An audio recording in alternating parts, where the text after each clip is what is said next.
Masih bersama kami Iwan dan Ahwat dimanapun Anda berada. Bersama saya Muhammad Musa Alkaf dan juga guru saya Uncle Firman Muslim Taher. Kalau anak guru antum tersesat. Ya kan. Ternyata Kaiman. Ya. Banyak kisah-kisah inspiratif lainnya tentang kurban di saat Idul Adha.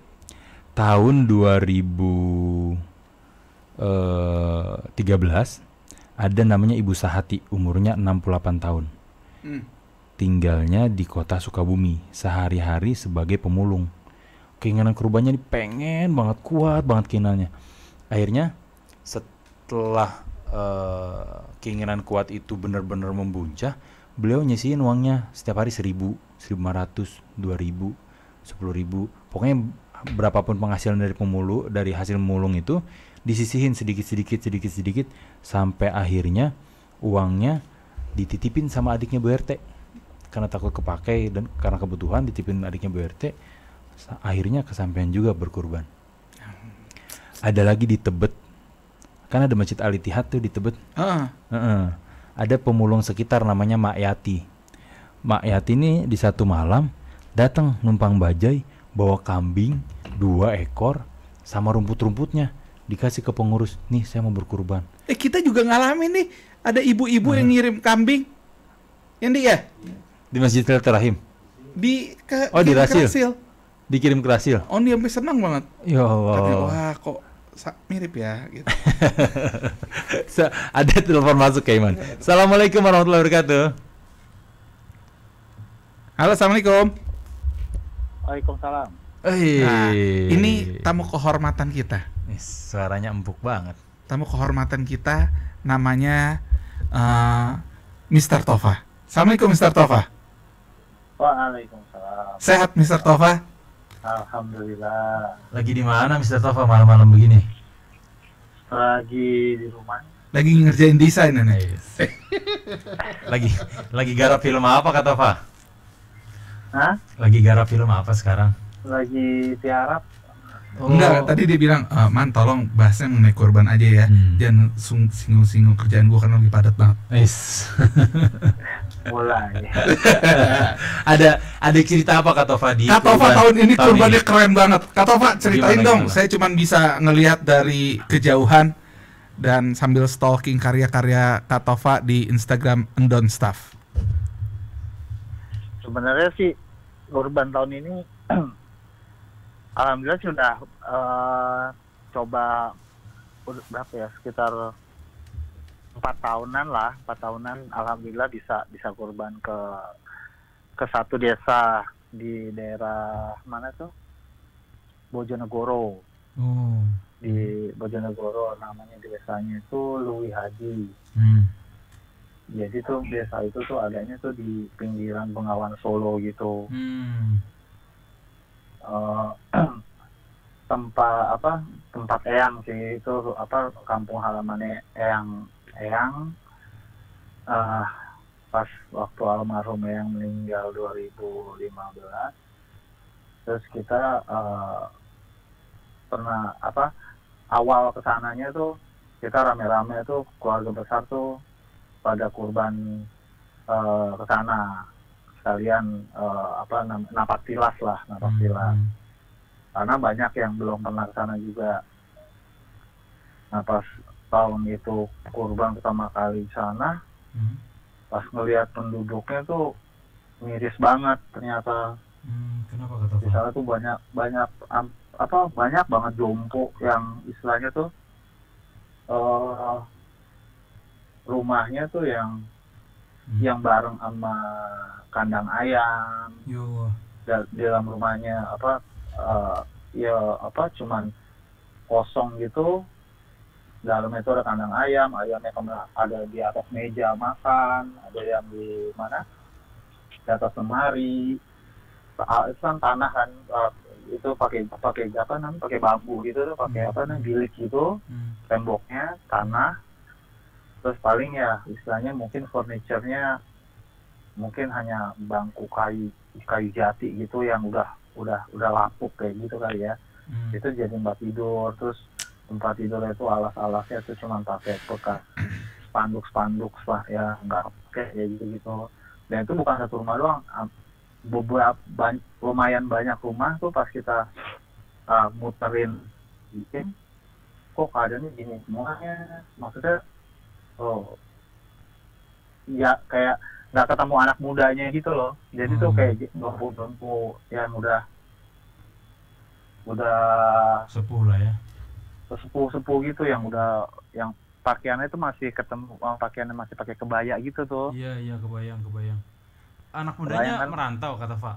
Kenapa? Anak muda di kampung tersebut merantau. Mungkin ngerantau, mungkin karena kan penghasilan di situ kan kayaknya tuh cuma dari bertani gitu kan.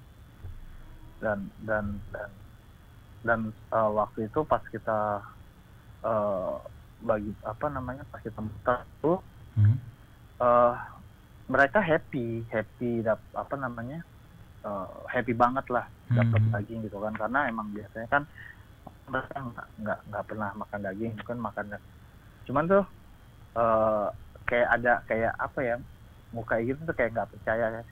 Ternyata tuh pas kita nanya-nanya orang situ yang agak mampu, ternyata mereka tuh juga kan terus nanya kan, biasanya mereka nih diapain ya gitu, paling cuma direbus doang sama garam. Kalau nggak direbus sama garam dibakar, karena mereka nggak bisa beli bumbu masalahnya. Jadi tuh boro-boro tuh digulai di apa tuh, jadi tuh ya daging tuh direbus pakai garam ke nasi kayak gitu. Saking nggak ada ininya ya, nggak ada dana untuk membeli bumbunya ya. Untuk beli bumbunya tuh, nah akhirnya tahun berikutnya coba yang dipercaya di sana, family gitu, kita kurban di sana, terus langsung minta dimasak. Jadi minta dimasak, pokoknya dimasak di situ. Kayak model kekah kali ya. Jadi dibagiinnya tuh mateng gitu loh. Iya. Tahun ini gitu, Pak? Nah, tahun ini tuh pengen begitu, ternyata nggak ada yang nyanggupin untuk masak karena lagi ada kerjaan yang lain. Tapi Masya Allah nyampe juga ya ke tempat yang sulit gitu ya Pak ya. Kenapa? Iya, alhamdulillah juga orang-orang yang nggak kelihatan sama orang lain tuh. Enggak, karena itu kalau itu jarang banget orang kurban di situ, Man. Itu tuh kalau bukan orang luar, mereka nggak mampu untuk kurban masalahnya. Jadi tuh ya jadi tuh kemarin tuh mungkin yang penting sih kalau misalnya dari pas 2016 itu kita cuman misalnya sanggupnya berapa ekor gitu kan.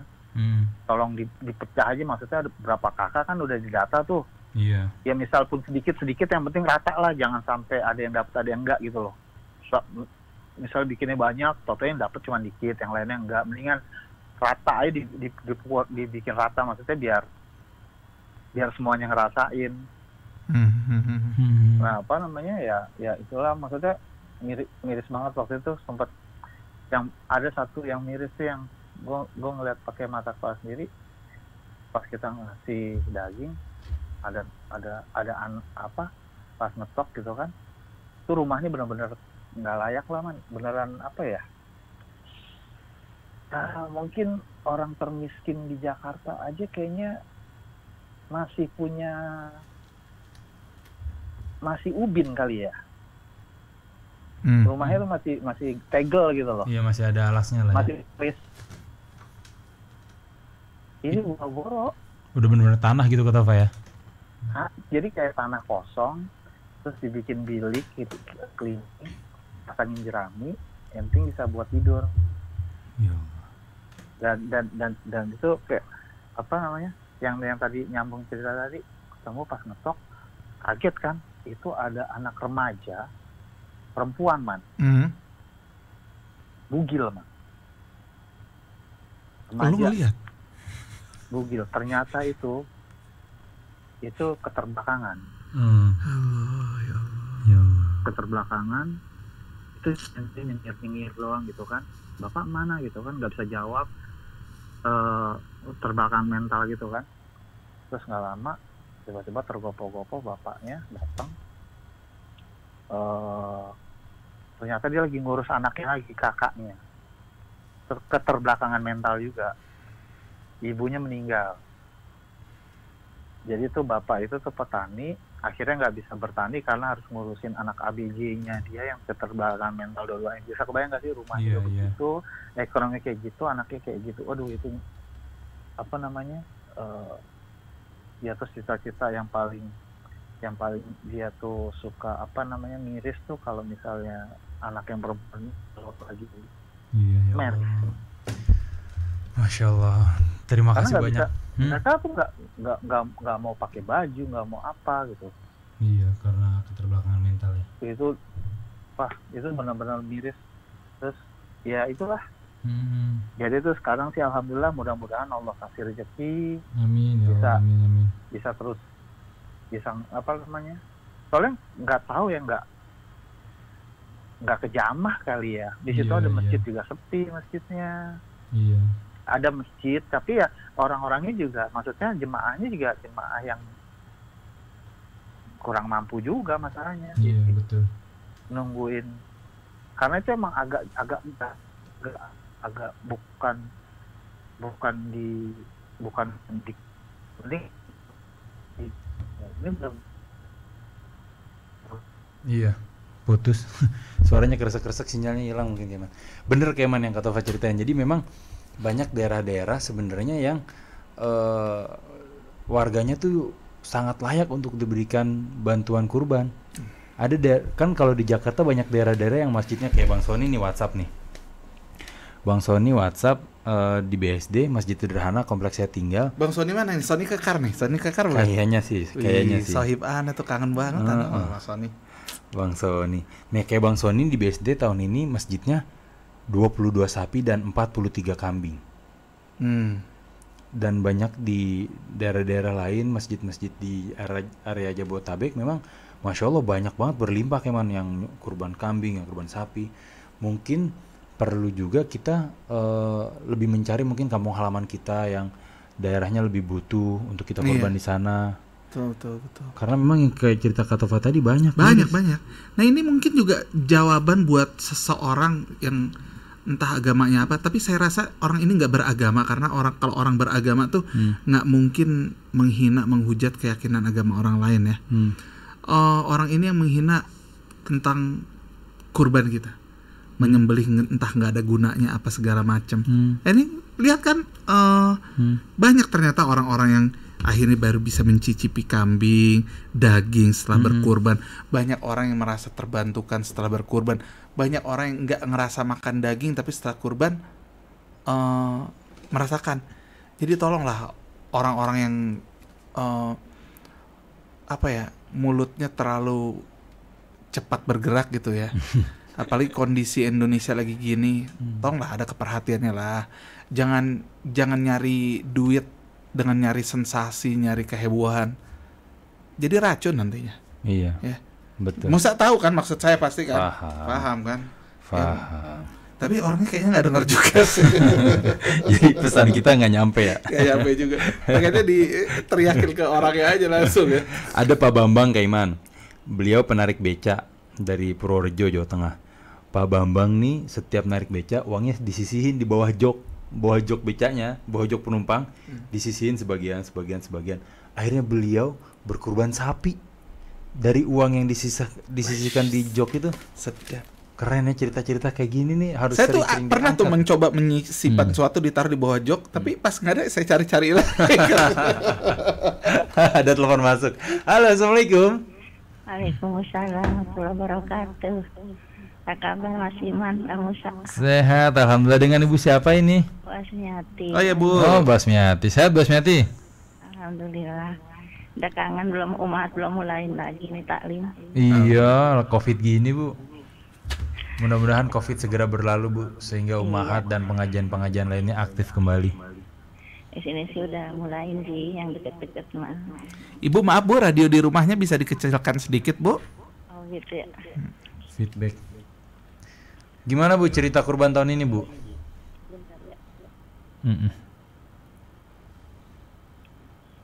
Halo. Ya, halo Bu. Iya, Mas Iman, Mbak Musa. Alhamdulillah saya Tantria ya. Dulu lagi masih saya dagang, nggak bisa kurban Pak Iman. Setelah nggak dagang, alhamdulillah sekarang nggak bisa kurban gitu. Malah kebalik ya? Mungkinnya gini ya Iman, sekarang pikirannya udah tua, kalau nggak kurban tahun ini, tahun depan masih ada nggak umur saya gitu Pak Iman. Jadi dengan pikiran demikian, jadi alhamdulillah walaupun kecil-kecil beberapa tahun ini saya ikut kurban. Cuman kurbannya nggak di sini, karena di sini sih cukup lah gitu. Saya ikut sama Al-Fatah di keluar sana gitu Pak Iman, untuk daerah-daerah komplit itu. Masya Allah, Masya Allah. Mudah-mudahan amal saya terima Allah SWT. Amin. Amin, amin. Amin ya Rob. Ada yang saya sampaikan, jadi agak terharu juga saya gitu, karena dulu lagi pegang duit, lagi dagang gitu, nggak bisa korban karena untuk modal gitu aja Pak Iman, belum kepikiran demikian gitu. Masya Allah, terima kasih. Udah nggak dagang jadi nggak ada pikirin modal gitu. Iya Bu, Terima kasih banyak ya Bu kisahnya Bu. Kalau nggak korban tadi terus kan takutnya diambil umur saya gitu. Betul. Umur kita nggak ada yang tahu ya Bu ya. Iya, itu aja cerita saya. Ya, Makasih Bu, sehat-sehat terus Bu. Semoga panjang umur Ibu. Semoga rezekinya tambah berlimpah. Tuh kan kayak Masya Allah. ketika masih aktif nggak bisa berkurban, justru ketika pensiun yang penghasilan rutinnya sudah berkurang, justru malah berkurban rutin. Jadi gimana ya kalau menjelaskan fenomena-fenomena ini gimana ya, karena tadi ada tukang beca bisa kurban sapi, ada yang naik Mercy nggak korban, manajer perusahaan besar mau nggak korban, tapi ada juga yang sehari-harinya tuh struggle dengan kehidupan, dengan mencari rezekinya tuh bener-bener perjuangan, tapi bisa berkorban di setiap tahunnya. Saya akan membacakan sedikit Kak Musa arti dari surat Al-Hajj ayat 34. Artinya dengan ayatnya dong Kaiman biar kita lebih. Itu Kak Musa aja yang Arab beneran. Saya Arab KW. Dan bagi tiap-tiap umat telah kami syariatkan penyembelihan kurban, supaya mereka menyebut nama Allah terhadap binatang ternak yang telah direzekikan Allah kepada mereka. Maka Tuhanmu ialah Tuhan yang Maha Esa. Karena itu, berserah dirilah kamu kepadanya, dan berilah kabar gembira pada orang-orang yang tunduk patuh pada Allah. Masya Allah. Kurban ini sebagai sebuah kabar gembira bagi yang melaksanakannya, yang mampu. Dan yang tidak mampu, apa kabar gembiranya? Di ayat selanjutnya Bukan. Atau di beda surat? Saya akan bacakan sedikit begini. Banyak juga nggak apa-apa Kaiman. Kabar gembira bagi orang yang tidak dapat melakukan kurban. Saya membacakan sebuah hadis diriwayatkan dari Jabir bin Abdillah radhiyallahu anhu.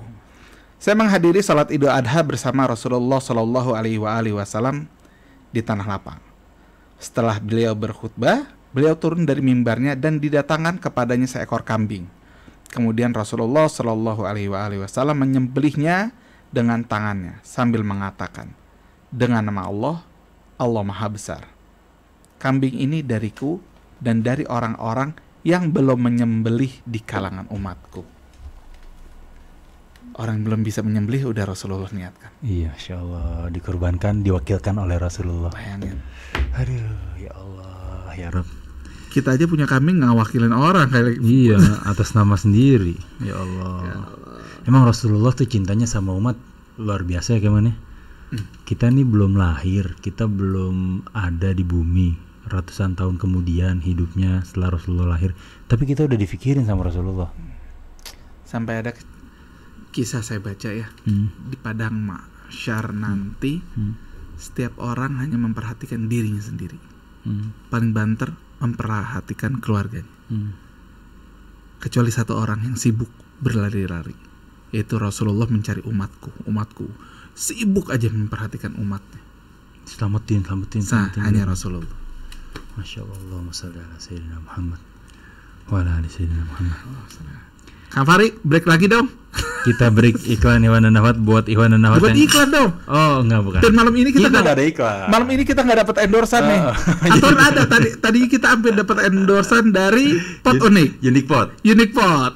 Saya belum datang. Saya belum datang. Minggu depan pertemuan yang akan datang kita tagih Unique Pot. Karena sudah saya sebut. Nah, Iwan dan Ahwat yang ingin berpartisipasi bisa langsung kirimkan SMS atau WhatsApp ke nomor 08111999720 atau telepon interaktif di mana Iman? 021-845-1512 atau dapat di Twitter Rasil juga di @rasilofficial atau di Instagram Rasil. Apaan tuh? @rasil720am. Oke. Atau di Instagram Uncle Firman @Fatus Maximus. atau bisa juga DM saya di @muhammadmusa. Jangan kemana-mana, kita akan kembali setelah yang satu ini.